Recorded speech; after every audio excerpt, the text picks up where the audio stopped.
우시야가 왕이 될 때 나이는 16살에 불과했습니다.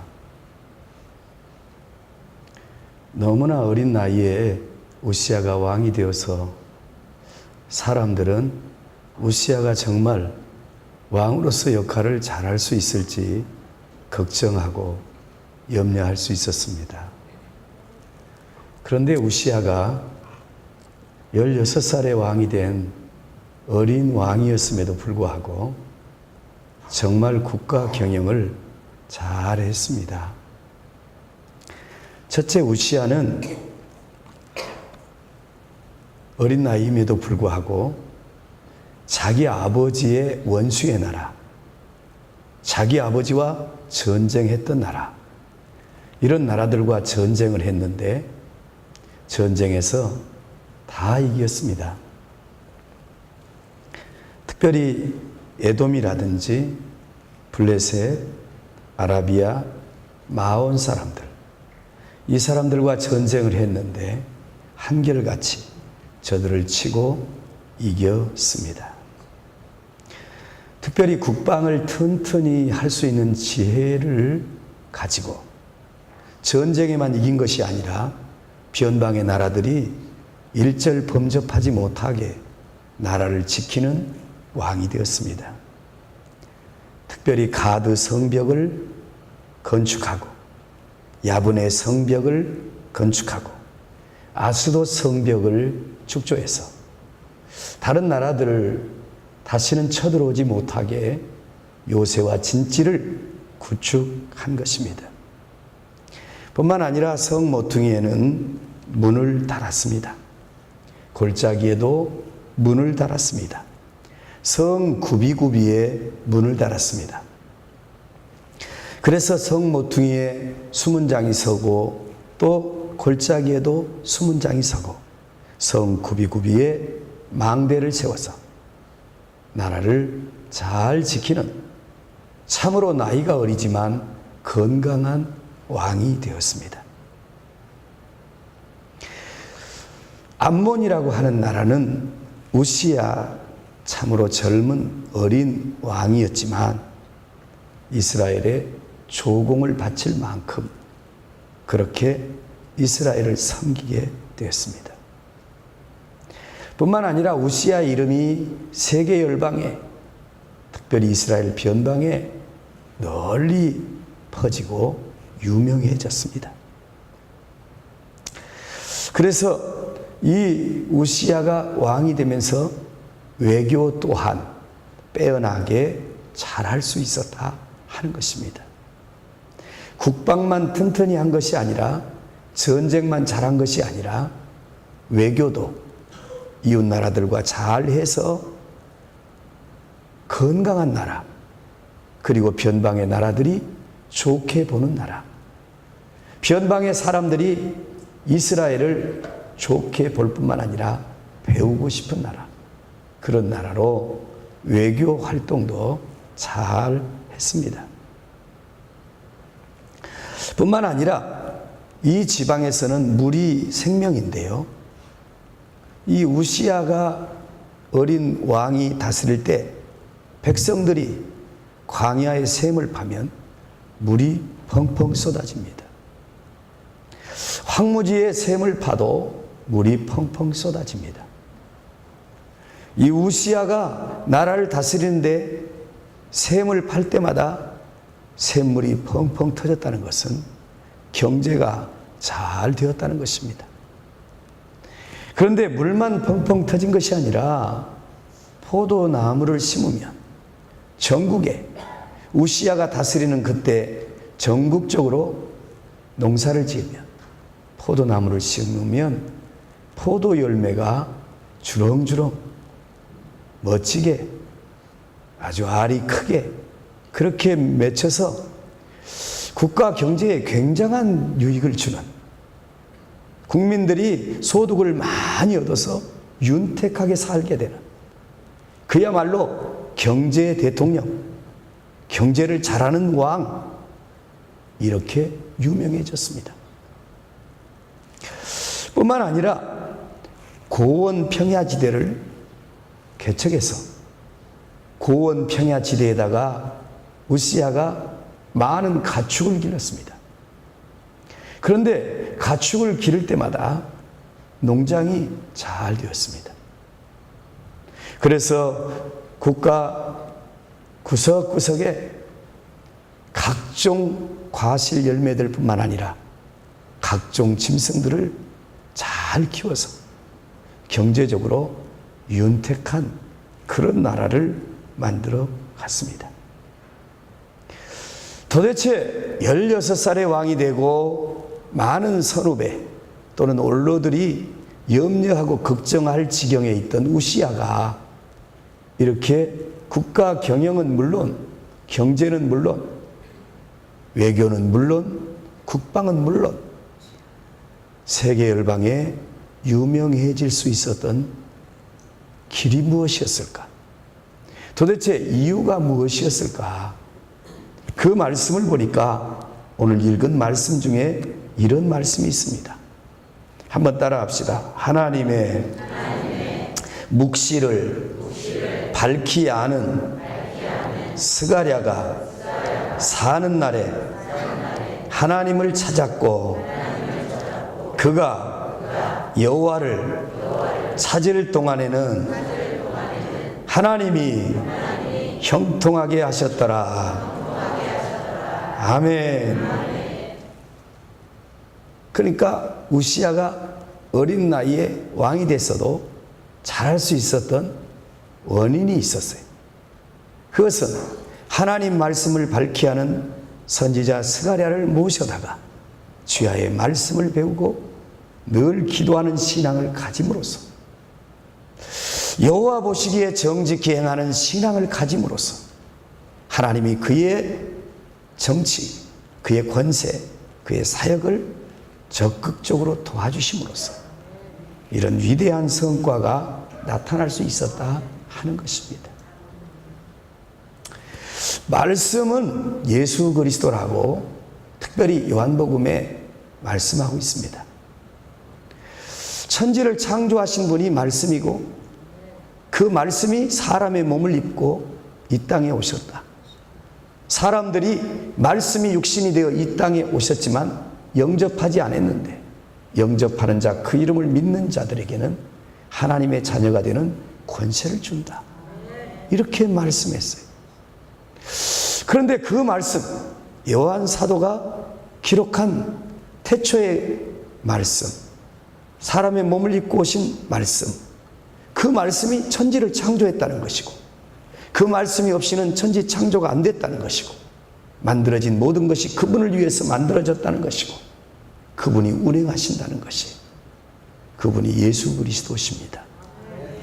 그러므로 오늘 예수 그리스도가 말씀이신 줄로 깨달으시기 바랍니다.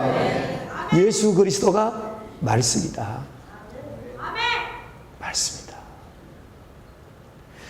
그래서 이 우시야라고 하는 사람이 하나님의 말씀을 밝히 아는 스가랴 선지자를 모셔다가 말씀을 배우면서 국방도 잘하고 경제도 잘하고 외교도 잘하고 정치도 잘하고 참으로 귀한 지도자가 됐다는 것입니다.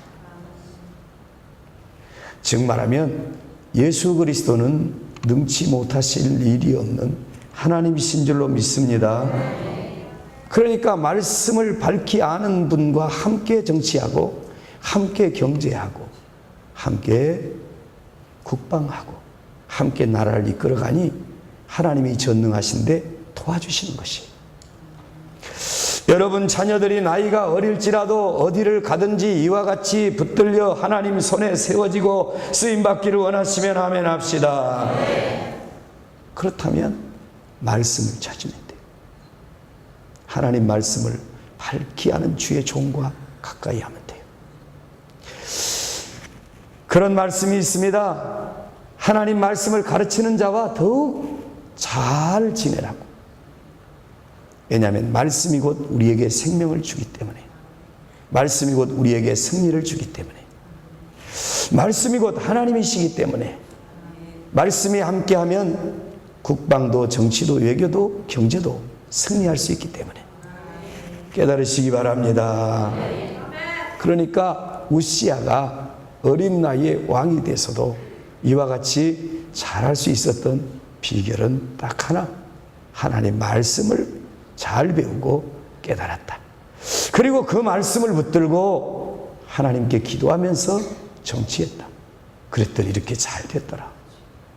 오늘 여러분 자녀들에게도 우리들의 신앙에도 말씀이 항상 가까이 계시기를 축복합니다. 예배 시간에 가르쳐 주시는 말씀, 선포하시는 말씀이 우리 귀에 들어와서 마음에 새겨지는 은혜가 있기를 축원합니다.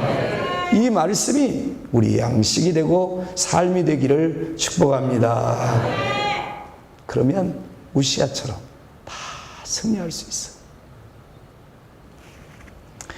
그런데 우시야가 말이죠, 이렇게 어린 나이에 왕이 됐어도 너무 잘 됐는데 정말 장장 50년이 넘게 왕의 자리가 있었는데 우시야의 말년이 못쓰게 버린 경우를 볼 수 있어요. 왜 그렇게 잘 나가던 우시야가 잘못되었는가?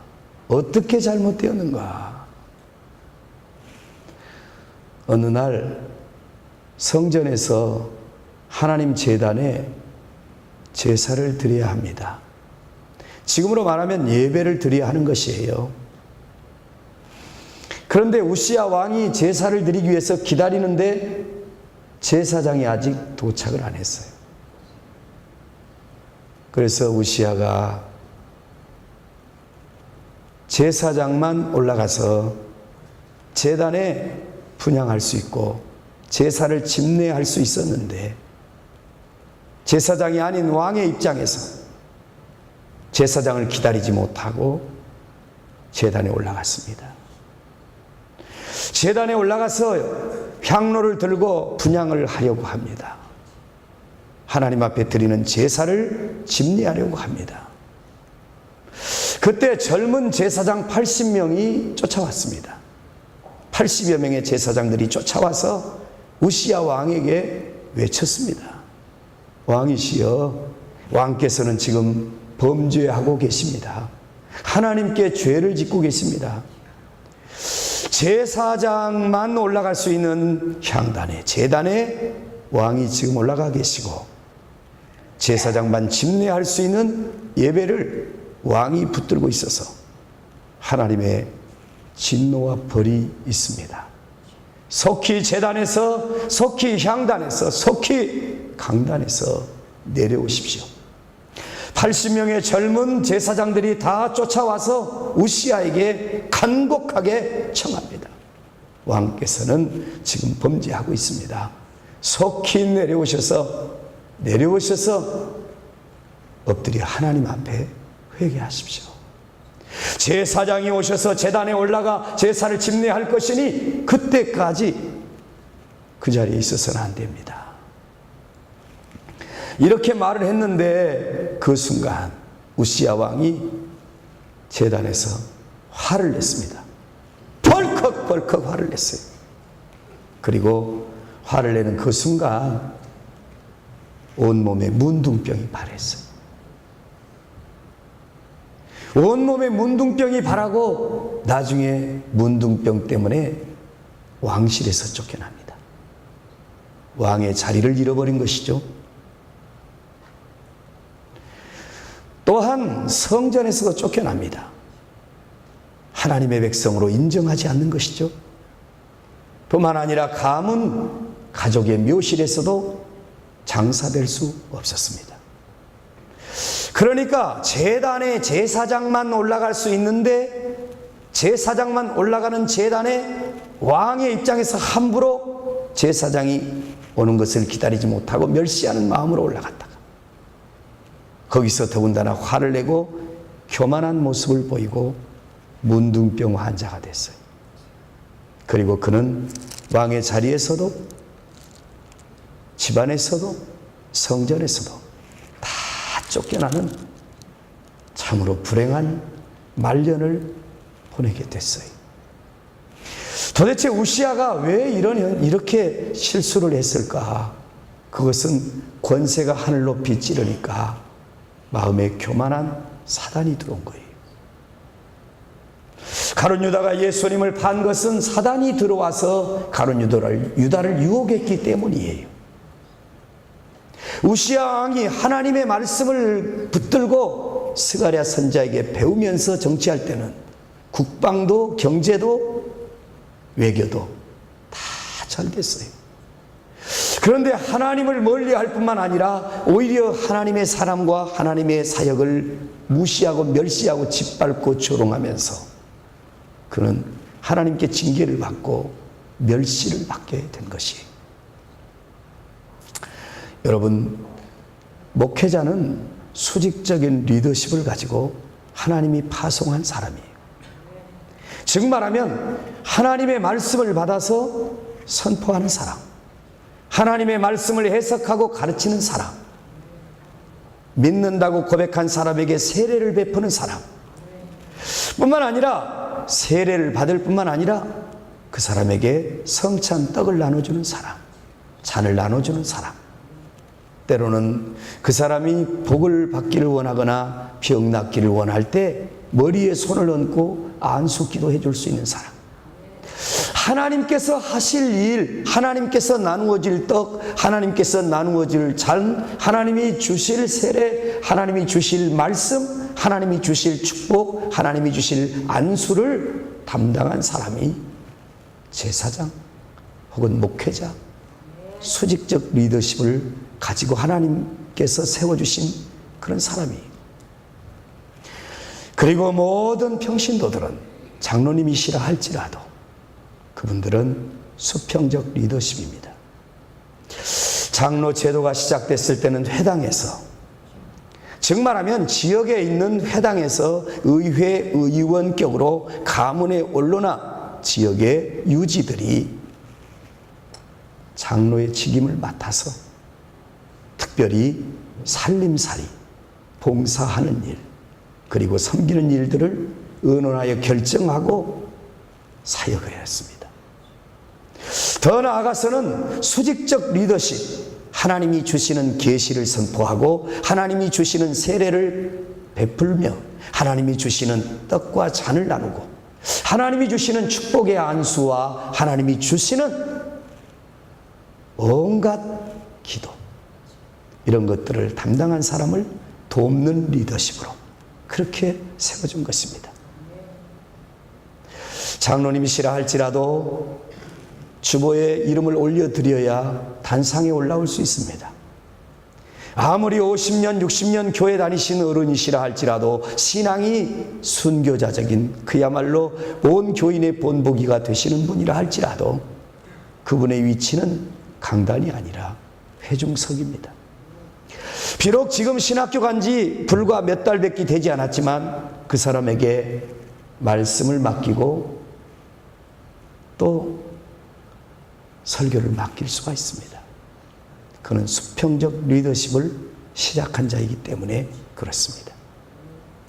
오늘 여러분께서 먼저 아실 것은 수평적 리더십이나 수직적 리더십에 대하여 분명한 이해가 있으시기를 축원합니다. 그리고 목회자가 감당한 사명, 하나님이 세우신 주의 종이 감당해야 될 사명, 이 사명에 대하여 철저하게 아멘하고 순종하는 신앙이 우리들의 신앙이 되기를 바랍니다. 그리고 그를 통하여 주시는 안수와 그를 통하여 주시는 세례와 그를 통하여 주시는 잔과 떡, 그를 통하여 주시는 각종 축복의 메시지들 또는 위로의 메시지들 또는 권면하고 책망하는 메시지들을 달게 받는 신앙이 우리들의 신앙이 되기를 축원합니다.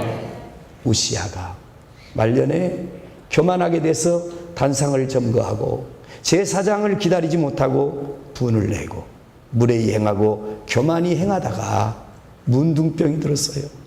바로 하나님을 멀리한 것이고 하나님의 말씀을 밝히 아는 선지자를 가까이 하지 못한 것이고 하나님에 대하여 깊이 이해하지 못한 탓이었다고 볼 수 있습니다.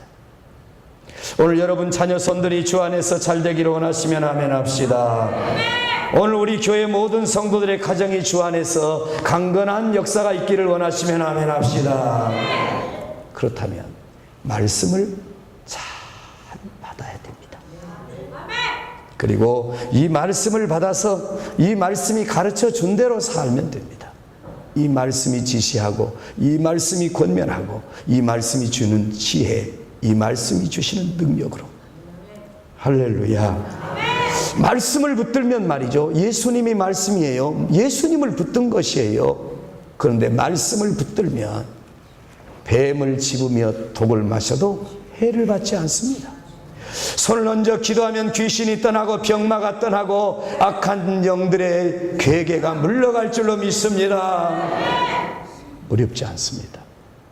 사실 신앙생활은 매우 쉽습니다.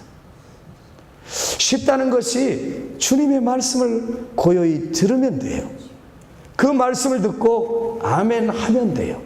그리고 그 말씀에 따라서 살려고 몸부림치면 돼요. 오늘 우리 교회 모든 성도들의 신앙이 이와 같이 되기를 바랍니다. 그러면 뱀을 집으며 독을 마셔도 해받지 않습니다. 손을 얹으면 병마가 떠나고 귀신이 떠납니다. 특별히 그가 하는 입술의 말대로 하나님이 사업도 인생도 자녀도 복되게 하시는 줄로 믿습니다. 그렇습니다. 우시야 왕이 전반전에 나이가 어림에도 불구하고 세계 열방의 유명한 왕이 됐던 것은 하나, 말씀을 가까이 한 것, 하나님을 온전히 섬긴 것. 말년에 그 엄청난 경력을 쌓았음에도 넘어지고 실수했던 것은 하나님을 멀리하고 하나님의 자리, 수직적 리더십인 제사장의 자리, 단상의 자리를 넘보았기 때문입니다. 모쪼록 생애 끝나는 그날까지 말씀을 붙들고 말씀 안에 있기를 바랍니다. 예수님은 자기 성품을 말씀하신 적이 있습니다. 뭐라고 하셨느냐? 나는 온유하고 겸손하다. 틀림없습니다. 예수님 말씀이 내 안에 들어오면 온유하고 겸손한 주의 종이 될 줄로 믿습니다. 여러분 자녀들이 어디를 가든지, 여러분이 어디에 서 있든지, 여러분에게 사람들이 저놈 교만한 놈이요, 저 새끼 교만한 새끼요, 이런 소리 하면 큰일 납니다. 어디를 가든지 능력 있는데, 실력 있는데, 대단한데 참 겸손해, 예수 믿는 사람이요, 이런 소리 듣는 것 승리의 비결입니다. 말씀이신 예수님이 내 안에 들어오면 내 성품이, 내 삶의 자세가 온유하고 겸손해집니다. 우리 교회에 들어오는 모든 성도들마다 주의 말씀으로 가득 차고 넘치기를 축복합니다. 그리고 예수 그리스도의 영성, 예수님의 마음, 온유하고 겸손한 심령과 심사가 되기를 축복합니다. 모든 장로님, 모든 권사님이, 모든 교사가, 모든 목장 리더가 이와 같은 신앙을 가질 때 우리 교회는 처음 50년, 앞으로 50년, 예수님이 오실 때까지 100년, 1000년 동안 번성하고 축복된, 승리하고 또한 위대한 결실을 맺는, 수많은 영혼을 고치고 구원하며 악한 무리와 대적에 이기는 그런 교회가 될 줄로 믿습니다.